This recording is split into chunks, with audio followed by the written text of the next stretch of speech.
devons ensemble avoir conscience que nul autre que nous-mêmes ne viendra sauver notre nation et que cela exige de chacun de nous une mobilisation tous azimuts. Peuple congolais, il est temps de nous lever, de nous serrer les coudes et d'agir pour défendre notre patrie, notre intégrité territoriale et l'intangibilité de nos frontières. La République démocratique du Congo est victime d'une nouvelle agression rwandaise et des actes criminels et terroristes du M23.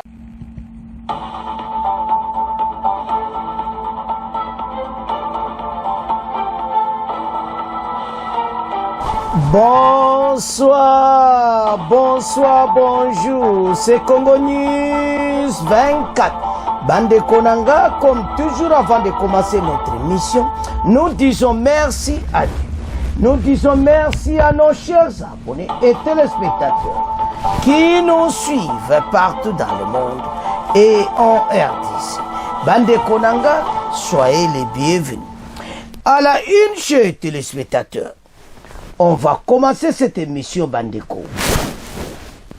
Suivez la réaction des FCC et SID en vol Ncholi sur révision de la Constitution. Bandeko makambo ezaka kuyinda. Bogoyoke Église catholique ba panzi mabe. Match eza bubulu facha zotalaka batu oyo donc match oyo ke indika ke inda. Alors tozala connecté. Deuxième point, chers téléspectateurs, tozo comprendre batouti. Bazaka koyana EDC kwa mvute biso. Parce que bango ba yebieti makamba Luanda ndenge zo kende Rwanda zo salaba manevre. Alors, entre-temps, na deuxième point, tokoloba sir oyo kaka FARDC waza contre RDF M23 à Mpinga. Donc la bataille de Mpinga eza makamba minene bandiko. Alors, maintenant, Américain bayaki, et puis, maintenant, Royaume-Uni. Alors, bandeko, makamboza minene.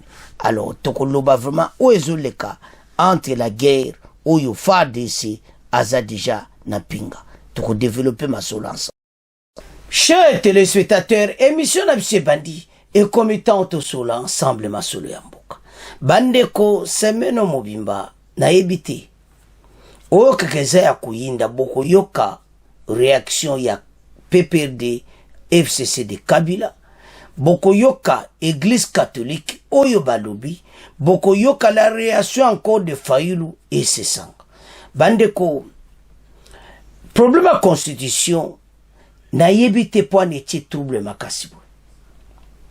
Est-ce que bango d'abord pour commencer Bayeba qui ba point faible belete na kata constitution. Et maintenant Mounio a raison que ce n'est pas le moment. Mais Fati pas le baki a usala aussi côté, c'est l'année prochaine. Parce que le pays est en guerre. Fati a le bien clairement qu'il a usala l'année prochaine. Pour selon Fati, l'année prochaine makamba estraneza soutien. Si on comprend bien. Donc tout comprendre dans le sens où parce qu'il y a ça mieux placé, ayebi ezoleka, ayebi pour le moment to komi wapi, peto kene wapi, na ba akora Luanda uyu. Alors, bandeko, makambo yo ya constitution, pays ezaki na mawa, trop parce que constitution ezaki mabi. Bisonyo se faut défendre, to loba, constitution yo ba changer yango. Biso histoire pour na changement. So le lo ba teka référendum. Ba Congolais ba ko voter ba changer yango. Quand les autres pays bazo se moquer na constitution na biso. La France l'avait dit que vous avez un article 217 que vous pouvez céder votre pays. Alors, quand il dit ça, vous croyez que ça sent comment chez les Congolais? Ça fait très mal. Et puis ils ont honte. Avec tous ces docteurs, tous ces professeurs autour de Kabila, qu'est-ce qu'ils ont fait? Monsieur Zaki Moko, Bazaki la Tina Mbokate, Bazaina ba besoin na bango, Bazo Bambo na bango. Et maintenant, le chef de l'État a yeko pour la constitution. Tout le monde a mon article à mon nene. que le président Félix a réveillé tous les démons au Bazako dormir. Donc quand on voit tout ça, bon on a que Bazape na Batumabe. Bah écoute, surtout kakako, oh, constitution, mais comment va changer? Oh, donc tout le monde maintenant a éveillé pour la constitution. C'est pays parcourir la difficulté de Yenandingi. Bozalaki wapi. Pourquoi Bozalaki kolobati? Pourquoi Botika ikaka ndengi wana constitution boibi kezamabi?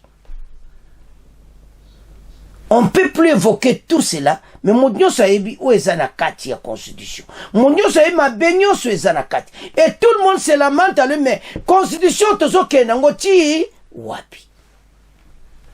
Ba réaction chaque jour.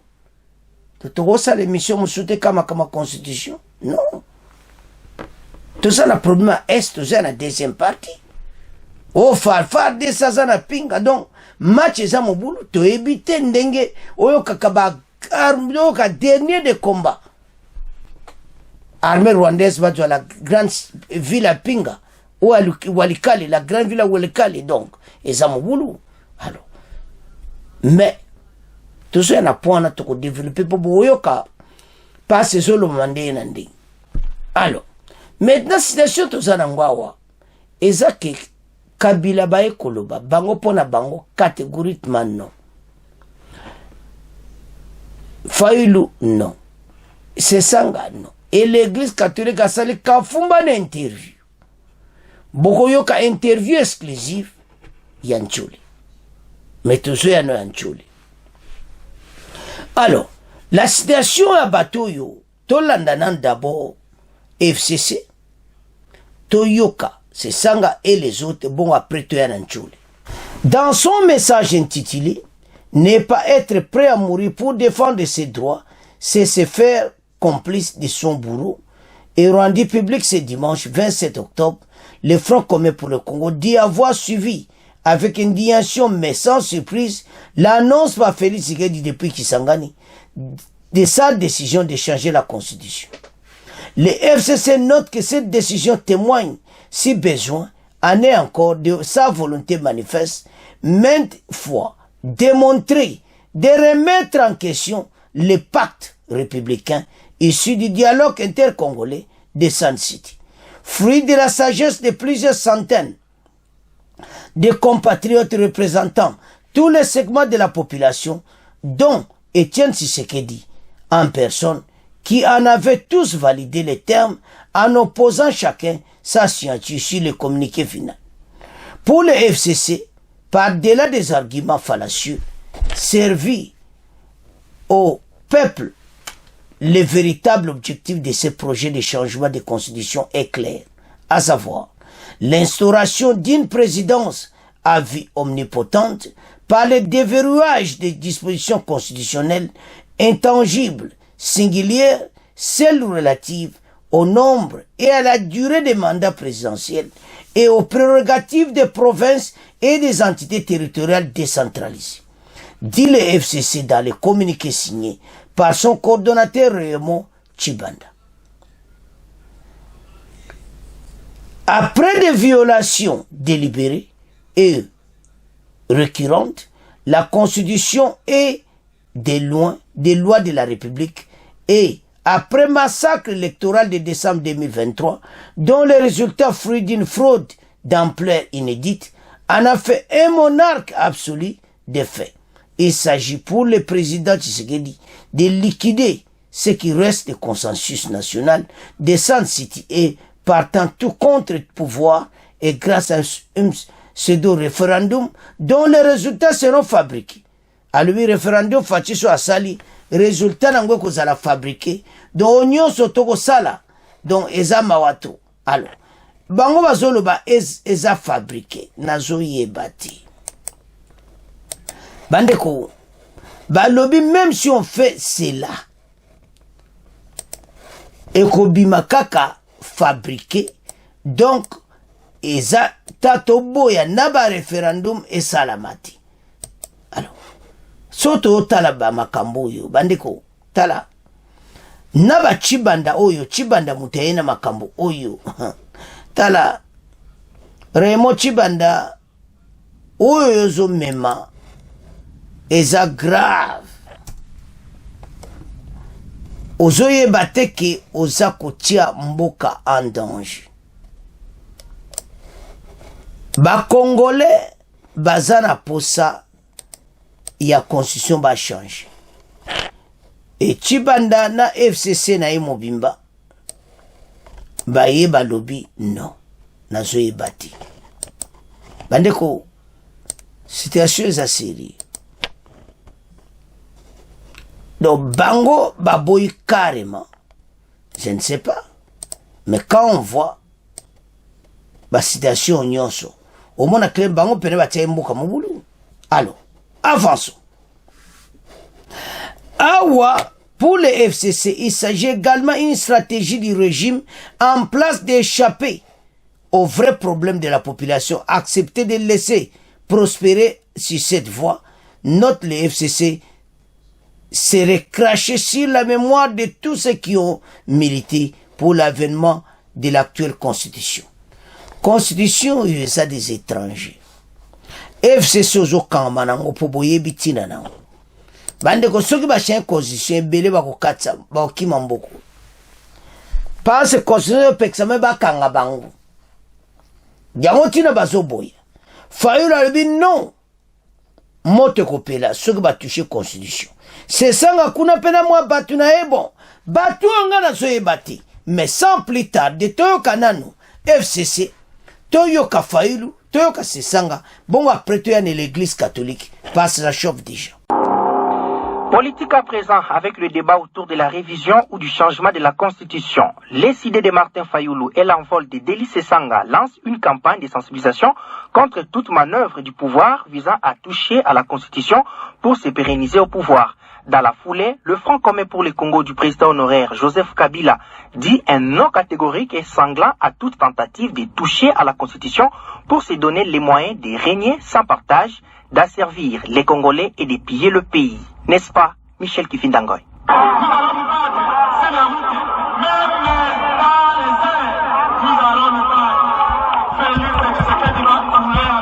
S'adressant à une foule de la population samedi à Kinshasa, Prince Epengue affirme que le CID va se battre partout avec le peuple et le président Félix Tshisekedi ne gagnera pas les Congolais cette fois-ci. Le secrétaire général de l'envol précise quant à lui que la campagne contre le changement de la Constitution vise à préserver les acquis de la démocratie. Rodrigue Ramazani. Monsieur Tshisekedi, arrivé à son deuxième et dernier mandat, veut trépigner le cadre constitutionnel existant afin de s'octroyer un troisième mandat et refuser de faire la passation pacifique et civilisée du pouvoir. Raison pour laquelle mon parti l'envol a lancé contre cette initiative démocraticide de monsieur Tshisekedi une campagne contre le changement de la Constitution. En boitant les pas de l'opposition, le Front commun pour le Congo dénonce ce qu'il qualifie de nostalgique de parti-État et de la pensée unique, qui, rêvant debout, pense ainsi se donner des moyens de régner sans partage, d'asservir le peuple congolais et de piller le pays à volonté. Bandeko tolandi biso nyonso réaction ya FCC ya Kabila. Toyoki boyo Fayulu balobi, toyoki o Sesanga balobi. Bandeko FCC azobosana ki constitution oyo bango ba fabrika ki yango na marque na bango. Donc eza marque déposée à FCC. Eza constitution moko basée sur la balkanisation. Comment constitution pays ezana article boko cédé mboka na bino. Et puis batu bandi mape yango. Mais il est temps qu'on change yango. Vouloir ou pas, constitution va changer yango. Pourquoi j'ai dit ça? Parce que déjà l'article batangi tangi wana bako pesa président de la République raison. Congolais nyonso na nzela so expliquer kaka tal article boy. Tal article ba wana bo changer. Ah, mboka na biso to kaba yango constitution so permettre to pesa tene mboka na batu mususu. Vous voyez ce qui se passe? Dans l'article 217, je vous dis ça clairement. Alors, toujours ça donc campagne makambo pour mutinyo soit comprendre que baso changer ango parce que ça n'a pas article ma B et Beli. Mosusu bako kanga bangote tant que basala ki mbeba na le bazaki na pouvoir la constitution.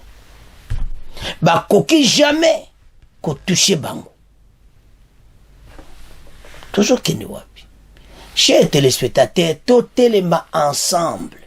Parce que mon bateau, tala, ba yibio bazusala, ba Fayulu wana nyonso, baz komina bango donc, je ne sais pas ça kuta tala député. Martin Fayulu. So kuta olo bana comprendre. Donc, azana mutu mota lobele kuna na parlement. Likola nini ya kolanda landa. Tala, tande FCC bachebo bi chenere. Eza kosala propriété. Et si de baboudaki élection, mais n'attendez pas bakomi. Baso regretter pour le moment, je sais très bien. Parce que, et belé basaki ba député, basé sous ba député. C'est à comprendre les citations. Alors, batouana nyonso. Soko tali ba action na bango, soko tali tout ce qui se passe. Les loba ya koloba ke constitution yo ba koko changer yango te. Ah. Constitution na ba situation bo. On a même expliqué pourquoi bazo changer yango. Mais bon on dit magaga te. Et puis boyo ko FCC ba lobby que ceux qui ba sali référendum fatia ko gagner kaka pour fabriquer une élection en 2023. Mais l'élection en 2023 c'est qui clair, je suis là pour défendre mais pour dire la vérité. Élection qui iront bien. Je ne sais pas. Mais quand je vois la réalité des choses, il faut pas changer de constitution. Alors, tant qu'il n'est pas Bassango. Ah, Njole. Alors, le conseil n'a pas sa fatia. Alanda, ba collaborateur na iti. Ba collaborateur na iti, bande le lobby avec politesse. Ba comme tout ça. Ya mon l'air mon pe fimbu ya justice pesa kamalam.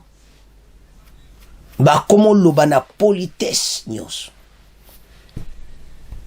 Osomona alobi soki ba lobi abi lelo ngabi ngai na okena mona ye na senga ye alanda batuna yeti do selon chola yebi ke fachite batuna yi ki bazo tala mabumu na bango na koyesa président de la république alanda batuna yeti parce que so le problème koy ekoya na mutu afachi eza bangote. Et puis à lobby sur que constitution wana a répété comme makambo bamusu bazolo ba 2006 était les mêmes IDPS ba loi qui va ko changer en route. Mais c'était pas ce baboua qui Kabila maintenir au pouvoir parce qu'aza Congo bazana doute ya nationalité na. Et pas Fachi bazo moi qui bazana ba on a doute. Ya on ba kondima référendum au salama. Alors, ya baboua qui Kabila maintenir au pouvoir, bon tout le pays était commis. Après 20 ans au pouvoir. Mais Fatika qu'après quelques mois tala musala au sala. Bazo bon sabe aéroport nyonso comme un standard international. Tal aéroport à Kisangani. Aéroport nyonso comme un standard international. Et aviation. Kisangani Kitoko. Bah toutes les provinces.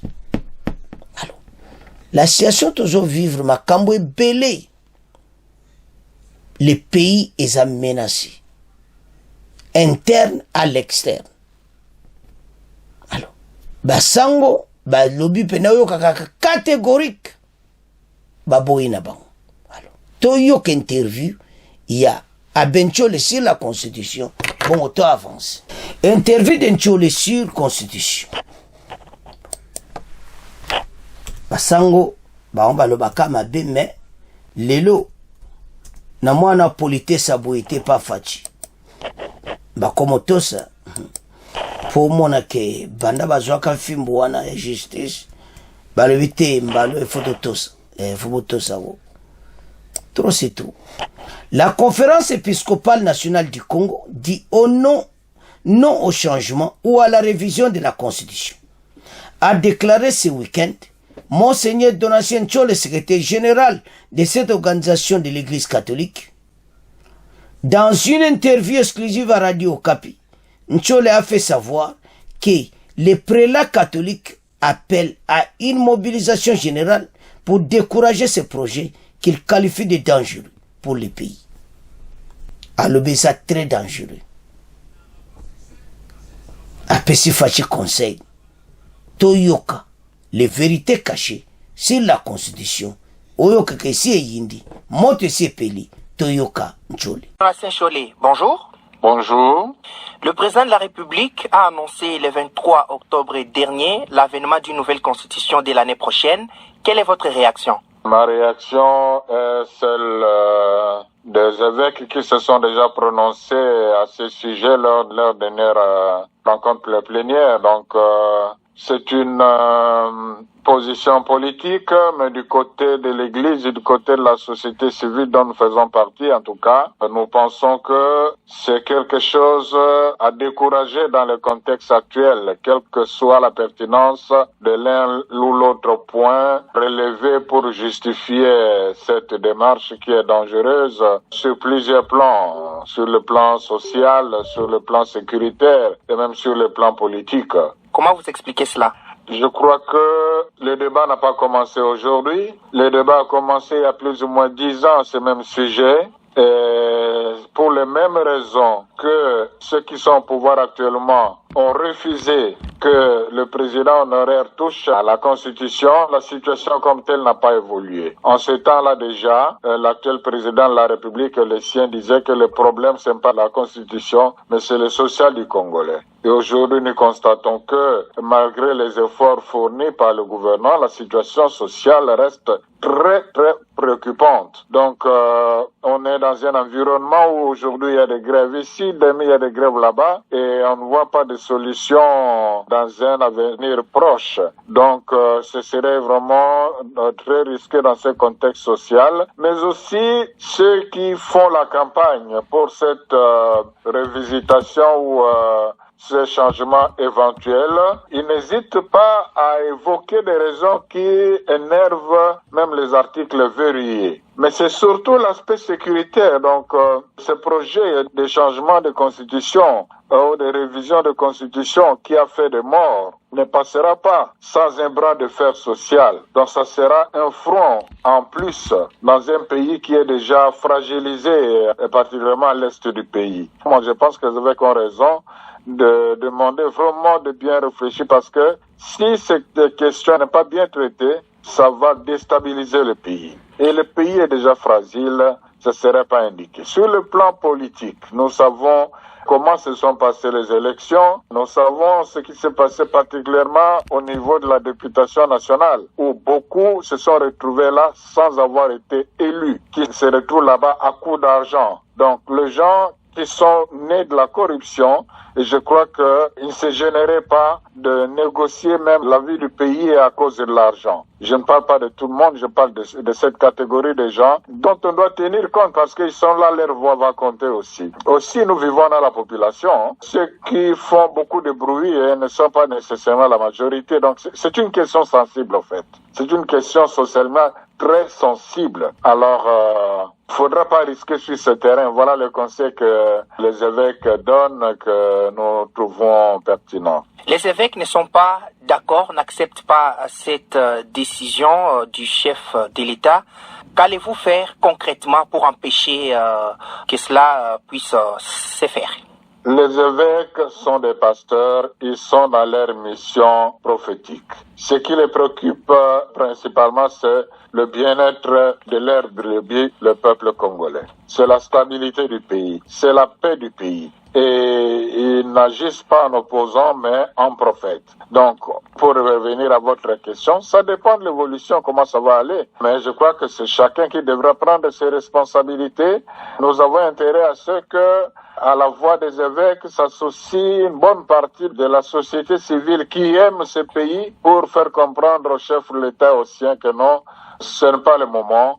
par rapport aux questions qui se posent, voyons comment les résoudre autrement. Par exemple, la question du retard dans la constitution du gouvernement. Je crois qu'on a des expériences où le même exercice a été fait en 10 jours, à une dizaine de jours, à une trentaine de jours. Mais pourquoi est-ce que cette fois-ci, où ils ont une majorité largement confortable, ça puisse prendre autant de temps? Le problème est ailleurs. Et si on vous demandait de vous adresser directement au chef de l'État, que lui diriez-vous de manière brève? Je vais le supplier d'écouter les évêques qui, tous réunis ensemble, ne peuvent vouloir que le bien de ce pays, qui n'écoutent pas ses collaborateurs, qui ne voient pas plus loin que leur ventre, leur famille, leur pouvoir. C'est lui qui assumera la responsabilité de ce qui arrivera. Monseigneur Donatien Cholet, je vous remercie. Révision ya constitution. Bozoyoka. Moto oyokaka epeli. Mais elona sepeli ton. Tande balobaka na mokonzi. Bakomi poli ya kosangana te. Donc azoloba batune ndende na kemona mokonzi politesse ye. Basango ba changer langage akoloba. Liboso ezalaki bazoloba mabe. Mais bayo comprendre que justice batie bango miso. Bande koto féliciter Mutamba. Atiaki basango na place na bango. Atie pe justice na place le bino basango. Nde toyokana kana Saint-Siège ezabo. Basango bakum alobi makambo na ye sans problème ya mabe. To alobi yango na ndenge elo na sepeli nde ton ya mabeti. Mais loka alobi que yende problème na ya alobi que fatia landa ba camarade ba entourage na eti. Entourage ba otala mabumu na bango. Lelo soy problème ba kolanda nde fachi. Ba entourage ba limbatika le pouvoir. Makambo yo tozai kolobango que l'union sacrée ba diriger mboko yo pour des années. Mais quand nous disons ça, ce n'est pas que président Félix Mutakozalawana pour na libéla, non. Avoir parti mon cours, dont on peut sa plateforme en union sacrée, va diriger mboka. Et ça malamu, que parti. Je soutiens cette idée, il y a union sacrée. Basangani ensemble, pour na kotonga mboka. Mabe wapi. Le problème que nous avons maintenant, ndeto landi basango, et ça que, Bazako cité même sur Kabila. Bolandi. Alobi que même où il est présent honoraire. Oinda alobi que les babatele melaki. Alors, pourquoi les lots est à la différence? Ba catholique bazana ba kaka contre de toute façon. Mais il y a le bien comment peut ça rôle bien à le biso zabas bata.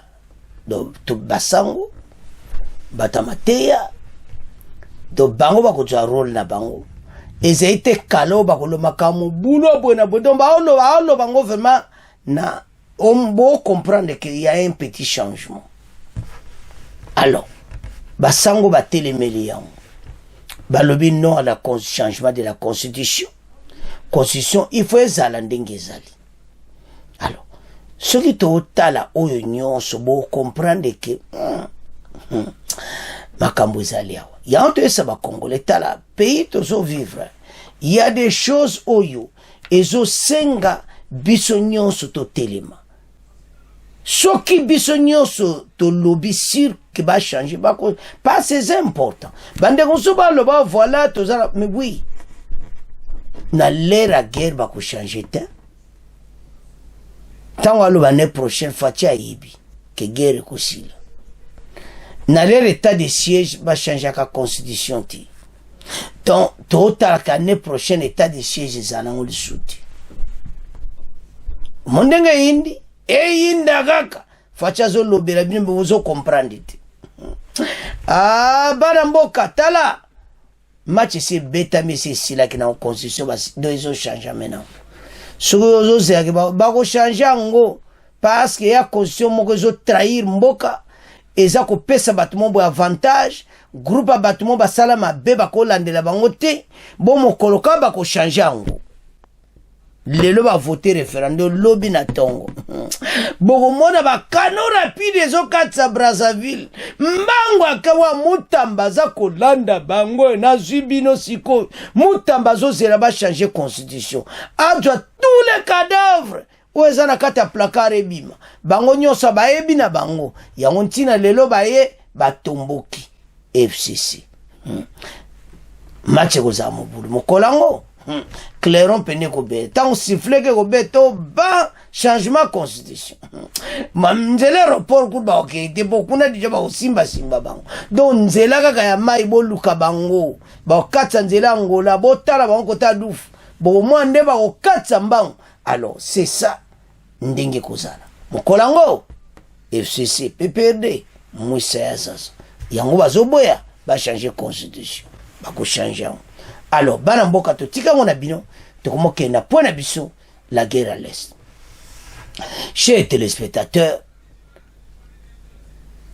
Kagame et ses hommes, Baouta Kozwa Mpeti, qui est à 18 km de Pinga. Pinga est à peu près na Walikale, moko ba grande ville à Walikale.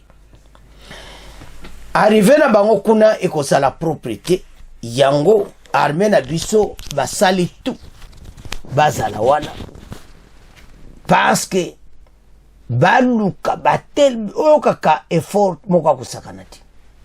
Alors maintenant soto tali bokomona clairement ete bitumba ekomi na niveau mususu bazo lancer ba bombe à partir à Mpeti ezokenda ba village wa mususu aux alentours baso kose ba deka.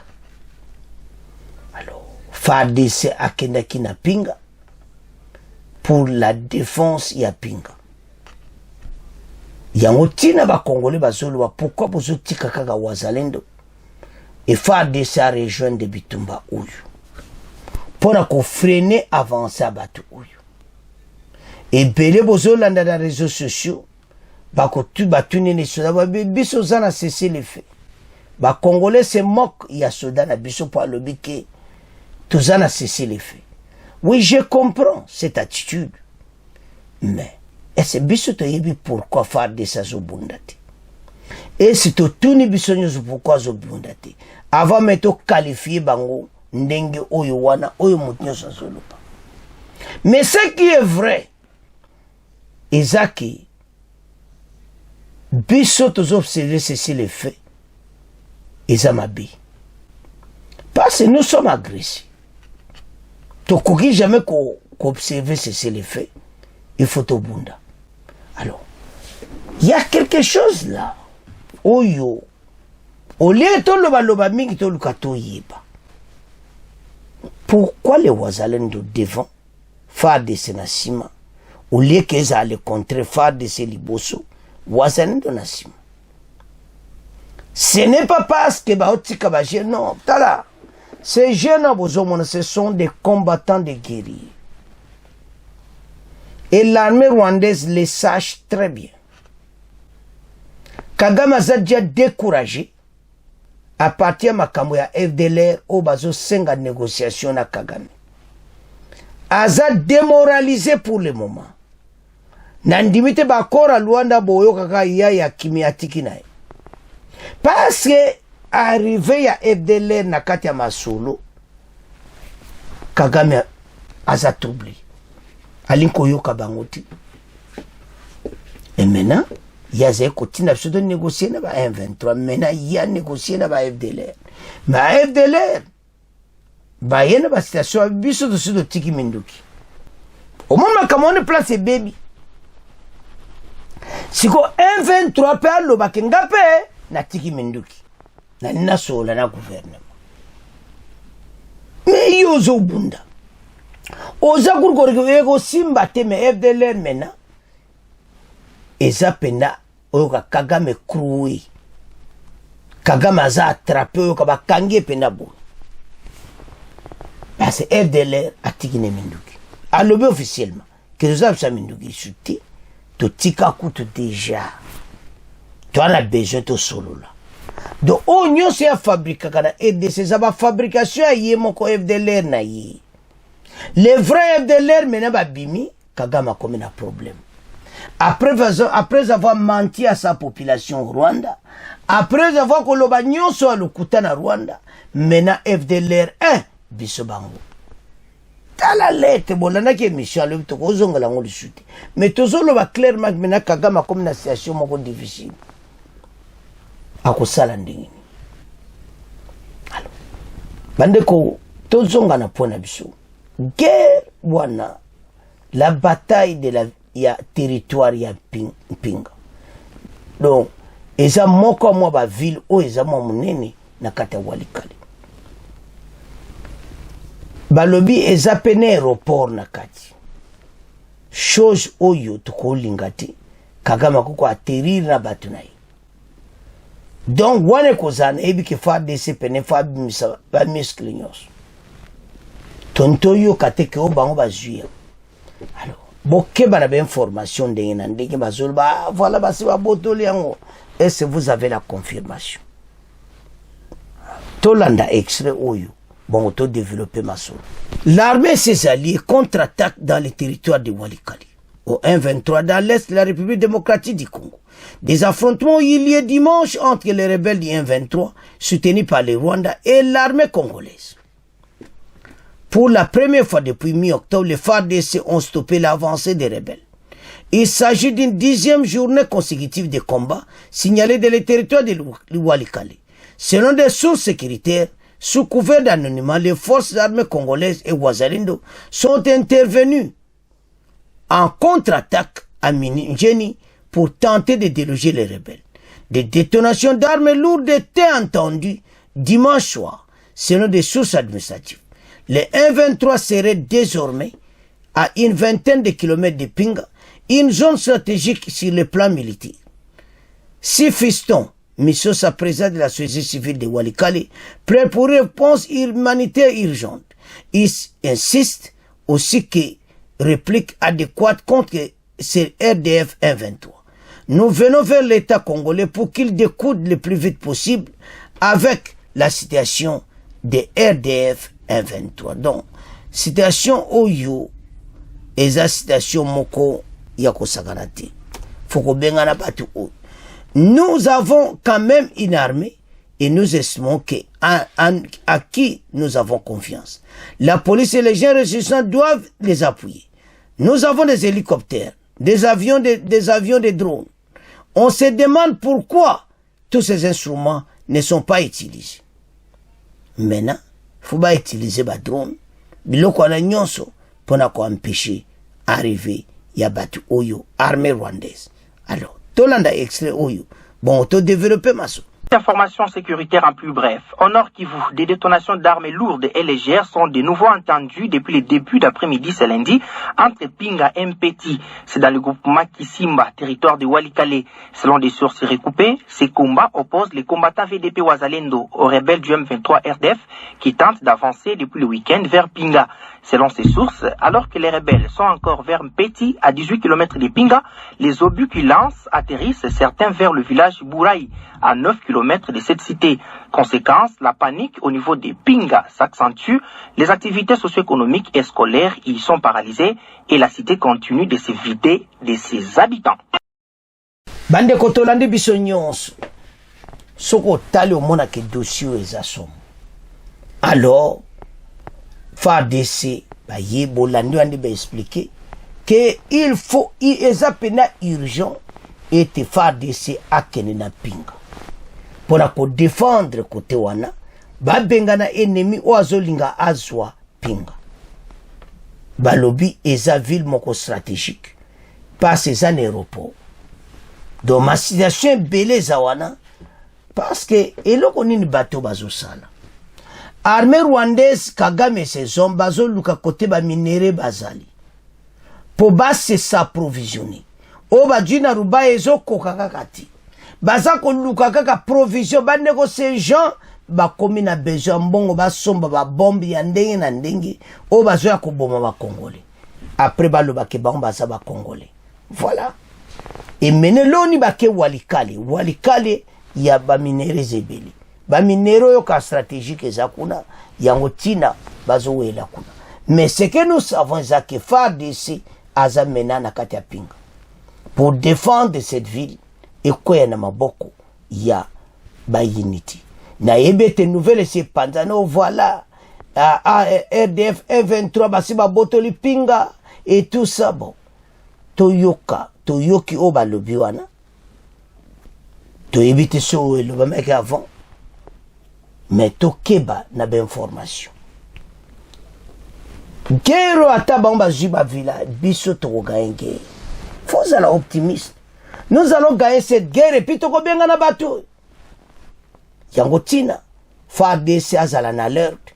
Babongsa armée makasi parce que makame bele koya ko sakana te pression zoya parce que bateau yo baso tia pression sur le gouvernement congolais bandi ma négociation na M23 AFC soi-disant de l'armée rwandaise de Kagame to sola bango te bazaba rwandais bazo ya ko déranger mboka na biso bazo déstabiliser bazo boma wa mama na biso bazo violer wa mama biso pas de négociation alors mener comme temps ya ko défendre le territoire FARDC bunda toza simana bino FARDC bende le ko ya te to simana bino les wazalendo bo continuer avec force toza simana bino et nous allons gagner cette guerre ata e wumeli to gagner alors to comme na point na biso o asuka oyo ya arrivé ya envoyé à Grand Lac ya banglais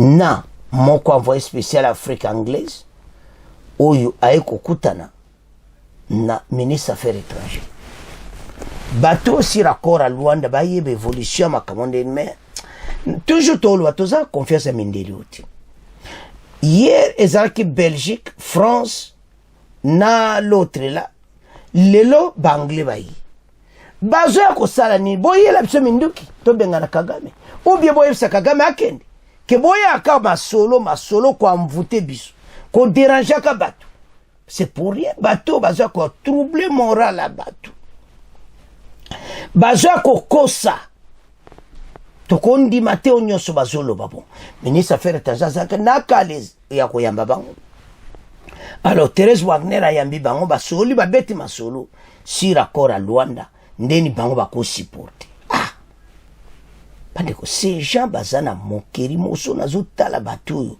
baza penza batu mabe.